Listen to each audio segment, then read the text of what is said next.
ఆంధ్రప్రదేశ్ రాష్ట్రంలో 2024 జరిగిన సార్వత్రిక ఎన్నికల అనంతరం జనసేన పార్టీ స్టేటే మారిపోయిన విషయం మనకందరికీ తెలిసిందే. ఆ పార్టీ రాష్ట్రంలో రెండో అతిపెద్ద పార్టీగా అవతరించింది. దీంతో ఆ పార్టీ అధినేత పవన్ కళ్యాణ్ గారి పేరు కేవలం తెలుగు రాష్ట్రాల్లోనే కాకుండా దేశవ్యాప్తంగా మారుమోగిన విషయం మనకందరికీ తెలిసిందే.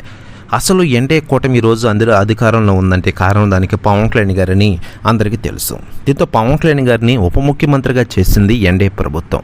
ఆ దిశగా పయనాలు చేస్తూ ఆంధ్రప్రదేశ్ రాష్ట్ర అభివృద్ధి ధ్యేయంగా దూసుకెళ్తున్న విషయం విదితమే.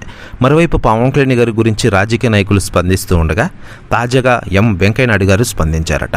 ఆయన మాట్లాడుతూ ఆంధ్రప్రదేశ్ రాష్ట్రంలో అభివృద్ధి ఈరోజు బాగా కనబడుతుందంటే దానికి ప్రధాన కారణం పవన్ కళ్యాణ్ గారు.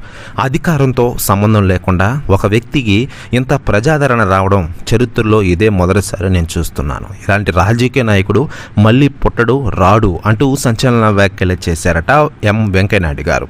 ప్రతి వ్యాఖ్యలు వైరల్ అవుతున్నాయి ఆంధ్రప్రదేశ్ రాష్ట్ర రాజకీయాల్లో. మరోవైపు పవన్ కళ్యాణ్ గారు కేవలం తెలుగు రాష్ట్రాల రాజకీయాల్లోనే కాకుండా ఇటు తెలుగు ఇండస్ట్రీలో వరుస సినిమా షూటింగ్లతో అలరిస్తున్న విషయం మనకందరికీ తెలిసిందే.